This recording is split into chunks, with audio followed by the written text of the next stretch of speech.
Power చాలా ఎంత గందరగోళం చేశారంటే దగ్గర మనం దీంట్లో పెట్టాం వైట్ పేపర్ లో 1,00,000 కోట్ల రూపాయల అప్పులన్నీ కలిపి 1,10,000 కోట్లు అప్పు, 32,000 కోట్లు 5 ఏళ్లలో విద్యుత్ ఛార్జీలు పెంచడం, 9,000 కోట్ల రూపాయలు కరెంటు ఛార్జీలు ఇచ్చారు. Capital cost without using power, that is solar energy. Solar energy రెడీగా ఉంది, దాన్ని ఉపయోగించుకుంటే ఇది క్యాపిటల్ కాస్ట్ వాళ్ళకి డబ్బులు పే చేస్తాం.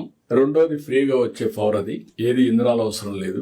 అలాంటి దాన్ని వాడకుండా చేసి కోర్టు డైరెక్షన్ ఇస్తే 9,000 కోట్ల రూపాయలు ట్యాక్స్ పేయర్స్ మనీ పే చేశారు. ఈ రోజు నిన్నే అనౌన్స్ చేశాను నేను, ₹5.19 ఉండేది మనం వచ్చినప్పుడు ఆవరేజ్ ప్రొక్యూర్మెంట్ కాస్ట్.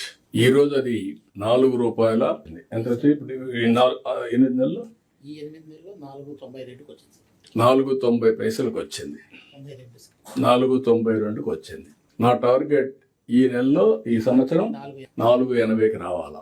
అంటే 1 ఇయర్ లో 39 పైసలు కరెంటు ఛార్జీలు తగ్గిస్తున్న ప్రొక్యూర్మెంట్ కాస్ట్.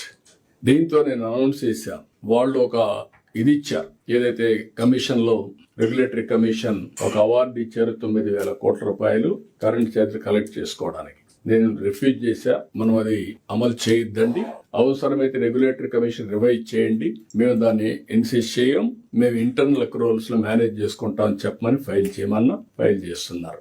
అంటే పాత బకాయిలు కూడా వాళ్ళు వేసింది కూడా మనం కలెక్ట్ చేయకుండా మేనేజ్ చేయగలుగుతున్నాం. ఈ సంవత్సరం పవర్ ఛార్జెస్ పెంచాం. నేను ఆ రోజు ఏ మాట అయితే చెప్పానో దానికి కట్టుబడి ఉన్నాం. నేనైతే అంబిషియస్ టార్గెట్ ఇచ్చా డిపార్ట్మెంట్ కి.